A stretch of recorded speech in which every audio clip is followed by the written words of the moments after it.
Oke,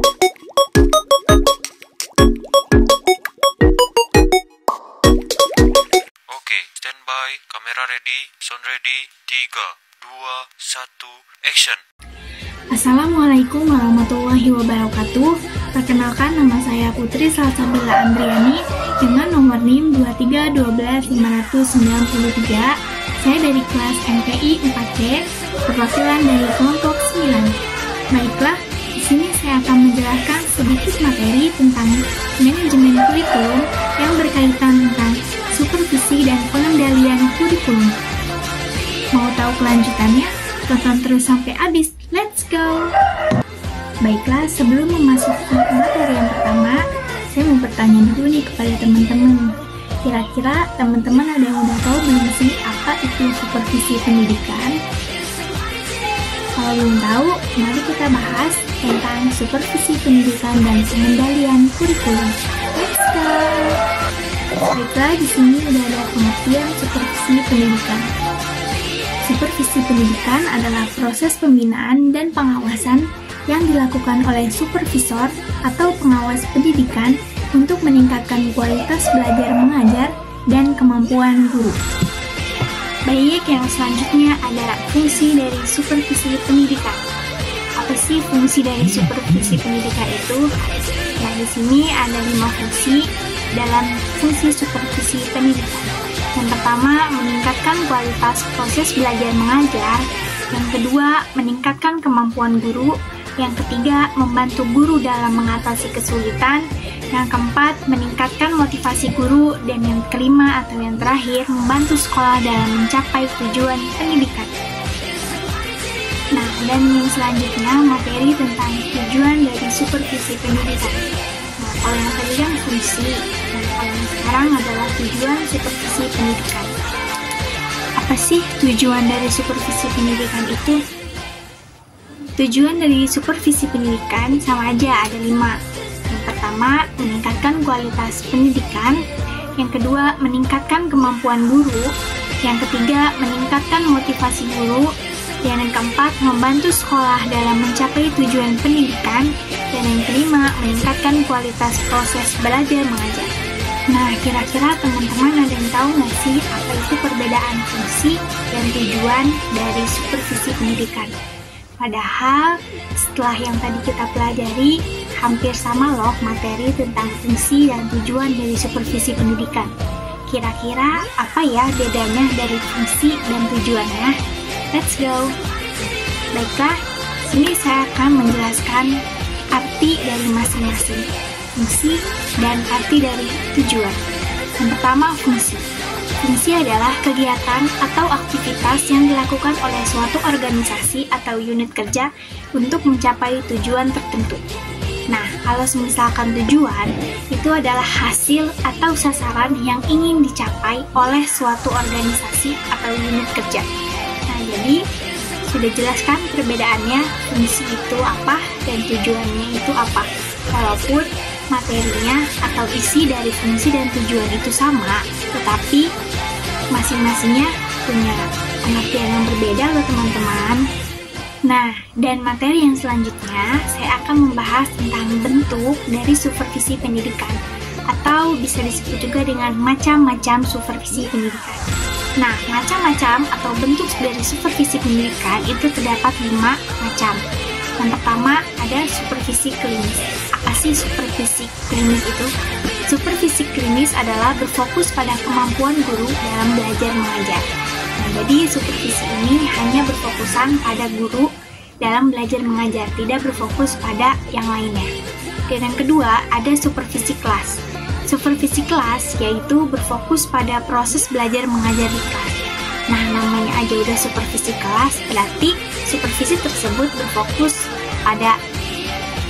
Nah, berarti supervisi kelas itu hanya berfokus pada di ruang kelas.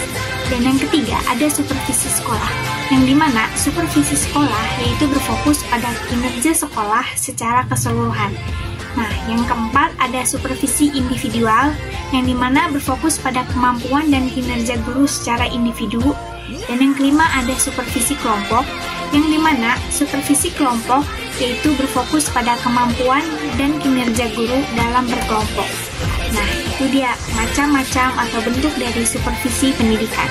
Nah, itu tadi teman-teman, materi dari supervisi pendidikan, baik dari pengertian supervisi pendidikan, fungsi supervisi pendidikan, tujuan supervisi pendidikan, bentuk atau macam-macam dari supervisi pendidikan.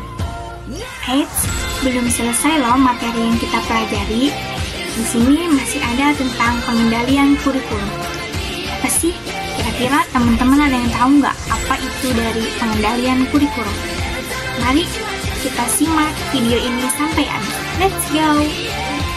Nah, materi yang pertama, saya akan menjelaskan tentang pengertian dari pengendalian kurikulum. Apa sih yang dinamakan oleh pengendalian kurikulum? Pengendalian kurikulum adalah proses memantau, mengevaluasi, dan mengatur implementasi kurikulum untuk memastikan bahwa tujuan pendidikan tercapai. Nah, materi yang selanjutnya yaitu tujuan pengendalian kurikulum. Pengendalian kurikulum juga memiliki tujuannya loh teman-teman. Yang pertama, memastikan implementasi kurikulum yang sesuai dengan standar dan kebijakan pendidikan.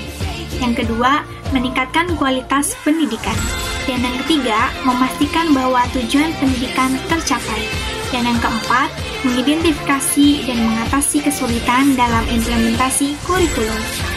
Nah, materi yang selanjutnya atau materi yang ketiga yaitu komponen pengendalian kurikulum. Nah, di sini terdapat 5 komponen pengendalian kurikulum. Yang pertama terdapat komponen perencanaan, yang kedua komponen pelaksanaan, yang ketiga komponen pemantauan, yang keempat komponen evaluasi, dan yang kelima komponen tindakan korektif. Nah, masing-masing dari 5 komponen tersebut memiliki pengertian yang masing-masing loh. Ada yang mau tahu nggak apa pengertian dari 5 komponen tadi? Sini aku kasih tahu ya pengertian dari 5 komponen pengendalian kurikulum. Yang pertama ada perencanaan. Perencanaan itu ialah perencanaan implementasi kurikulum. Nah, yang dimana perencanaan ini adalah tahap awal dalam pengendalian kurikulum. Perencanaan ini untuk merencanakan implementasi kurikulum. Yang kedua ada pelaksanaan, yaitu melaksanakan kurikulum. Nah, setelah tahap yang pertama yaitu perencanaan, kita lanjut ke tahap yang kedua yaitu pelaksanaan. Karena setelah ada perencanaan, pasti ada pelaksanaan. Dan yang ketiga ada pemantauan atau memantau implementasi kurikulum. Nah, setelah melakukan pelaksanaan, pasti terdapat pantauan. Dan yang ketiga yaitu pemantauan. Pemantauan ini yang dimana memantau implementasi kurikulum. Nah, setelah ada perencanaan, pelaksanaan, dan yang ketiga ada pemantauan. Dan yang keempat ada evaluasi. Yang dimana evaluasi ini mengevaluasi hasil implementasi kurikulum. Nah, setelah dipantau nih si implementasi kurikulum ini, dievaluasi apa sih kekurangan dari implementasi kurikulum yang sekarang. Yang kelima ada tindakan kolektif, yang dimana mengambil tindakan kolektif untuk mengatasi kesulitan. Setelah ada evaluasi, pasti terdapat perbaikan atau tindakan kolektif. Nah, di dalam tindakan kolektif ini kita bisa memperbaiki nih letak kesalahan apa sih yang harus diperbaiki untuk ke depan berikutnya. Nah, materi yang selanjutnya yaitu strategi pengendalian kurikulum. Ada 5 strategi pengendalian kurikulum. Yang pertama, membuat standar dan kebijakan pendidikan yang jelas. Dan yang kedua, melakukan pemantauan dan evaluasi secara teratur. Dan yang ketiga, menggunakan teknologi untuk memantau implementasi kurikulum. Yang keempat, melakukan pelatihan dan pengembangan bagi guru dan staf. Dan yang kelima, melibatkan orang tua dan masyarakat dalam pengendalian kurikulum. Nah, jadi walaupun ini di lembaga pendidikan, tapi alangkah baiknya kita melibatkan orang tua dan masyarakat agar pengendalian kurikulum tersebut dapat berjalan dengan lancar dan tidak ada kesalahpahaman antara guru dan orang tua. Nah, kira-kira teman-teman ada yang tahu nggak ya apa sih perbedaan dari supervisi pendidikan dan pengendalian kurikulum? Mari kita bahas. Let's go! Nah, di sini sudah ada perbedaan supervisi pendidikan dan pengendalian kurikulum. Terdapat 5 perbedaan dari supervisi pendidikan dan pengendalian kurikulum. Kira-kira apa aja ya perbedaan kelima dari supervisi dan pengendalian kurikulum tersebut? Mari kita bahas. Nah, perbedaan yang pertama terdapat pada fokus, yang dimana supervisi pendidikan berfokus pada proses belajar mengajar dan kemampuan guru. Sedangkan pengendalian hukum berfokus pada kurikulum, silabus, dan standar kompetensi. Dan yang kedua ada tujuan, yang dimana tujuan dari supervisi pendidikan yaitu meningkatkan kualitas proses belajar mengajar dan kemampuan guru. Adapun tujuan dari pengendalian hukum adalah memastikan implementasi kurikulum yang sesuai dengan standar dan kebijakan pendidikan. Nah, dan yang ketiga, perbedaan dari aktivitas, yang dimana aktivitas supervisi pendidikan yaitu meliputi mengobservasi proses belajar mengajar dan memberikan umpan balik kepada lembaga pendidikan. Nah, kalau misalkan aktivitas dari pengendalian kurikulum yaitu meliputi mengevaluasi kurikulum, memantau implementasi kurikulum, dan melakukan revisi kurikulum. Nah, yang keempat itu ada pelaksanaan. Nah, kalau misalkan supervisi itu yang melaksanakannya adalah supervisor atau pengawas pendidikan. Nah, kalau misalkan pengendalian kurikulum itu yang melaksanakan pengembangan kurikulum, kepala sekolah, dan petugas pengawas pendidikan. Nah, yang terakhir nih, perbedaan yang terakhir yaitu sasaran. Sasaran dari supervisi pendidikan adalah guru, proses belajar mengajar, dan lingkungan belajar. Kalau misalkan sasaran dari pengendalian kurikulum yaitu kurikulum, silabus, dan standar kompetensi. Nah, sebelum melanjutkan ke materi yang berikutnya, di sini saya akan menjelaskan tentang pengertian silabus. Mungkin ada beberapa teman-teman yang belum mengerti atau belum paham apa sih silabus itu. Kenapa sih silabus itu bisa bersangkut pautan dengan kurikulum? Apakah silabus dan kurikulum itu sama? Mari kita bahas. Nah, di sini saya akan menjelaskan pengertian dari kurikulum terlebih dahulu. Nah, kalau misalnya kurikulum itu adalah suatu rencana atau program pembelajaran yang disusun dan dirancang untuk mencapai tujuan pendidikan. Nah, kalau misalkan silabus, itu dokumen yang berisi rancangan pembelajaran untuk suatu mata kuliah atau program pendidikan. Berarti silabus dan kurikulum itu sama aja dong ya. Tapi kenapa kok namanya bisa beda antara silabus dan kurikulum? Jadi, kalau misalkan kurikulum itu memiliki cangkupan yang lebih luas dan berlaku untuk suatu program pendidikan secara keseluruhan. Nah, kalau misalkan silabus itu memiliki cangkupan yang sempit dan berlaku untuk suatu mata kuliah atau program pendidikan secara khusus. Nah, jadi kalau misalkan kurikulum itu cangkupannya luas. Kalau misalnya kurikulum itu bisa dipakai di beberapa atau di semua program pendidikan secara keseluruhan. Nah, kalau misalkan silabus itu hanya untuk program-program pendidikan tertentu atau program-program pendidikan yang telah ditentukan. Itu teman-teman. Nah, mari kita lanjut ke materi yang berikutnya. Materi yang berikutnya yaitu tentang tantangan dalam supervisi pendidikan dan pengendalian hukum. Nah, pasti di setiap proses itu memiliki tantangannya, ya. Jadi di sini saya akan menjelaskan beberapa tantangan dalam supervisi pendidikan dan pengendalian kurikulum. Nah, yang pertama ada kurangnya sumber daya dan pelatihan. Nah, yang dimana kurangnya anggaran untuk pelatihan dan pengembangan guru dan staf. Dan yang kedua, kurangnya sumber daya manusia yang kompeten dalam bidang supervisi dan pengendalian kurikulum. Dan yang ketiga, kurangnya infrastruktur yang memadai untuk mendukung proses supervisi dan pengendalian kurikulum. selanjutnya yaitu kesulitan dalam penyesuaian kurikulum, yang dimana kurikulum tersebut tidak relevan dengan kebutuhan siswa dan masyarakat. Dan yang kedua, kurikulum yang tidak fleksibel dan tidak disesuaikan dengan kebutuhan lokal. Dan yang ketiga, kurangnya partisipasi dari stakeholder dalam proses penyesuaian kurikulum.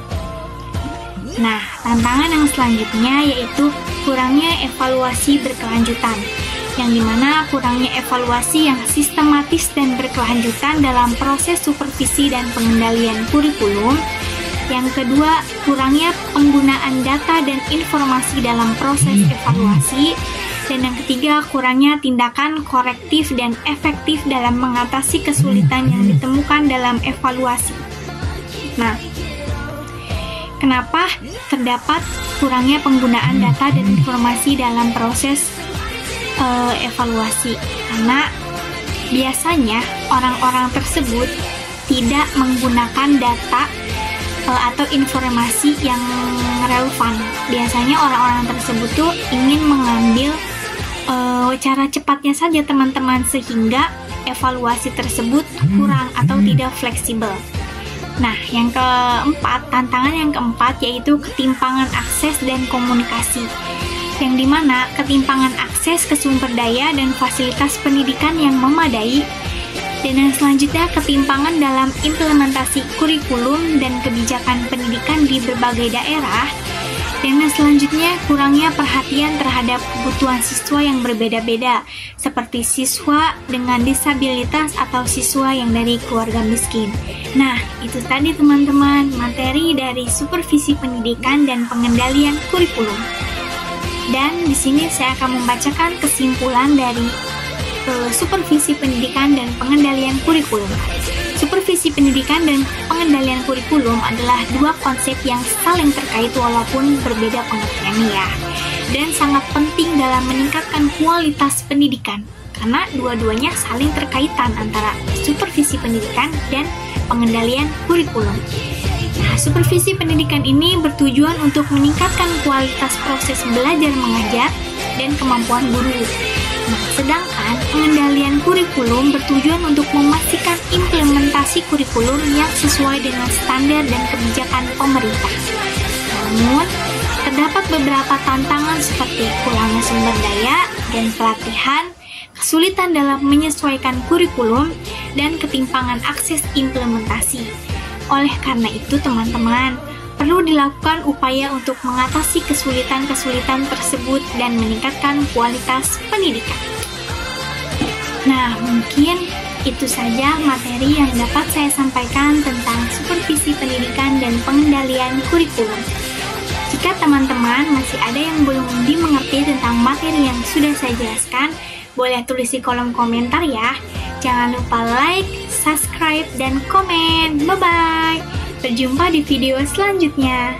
Dadah! Baik, saya Putri Salsabila Andriani pamit undur diri.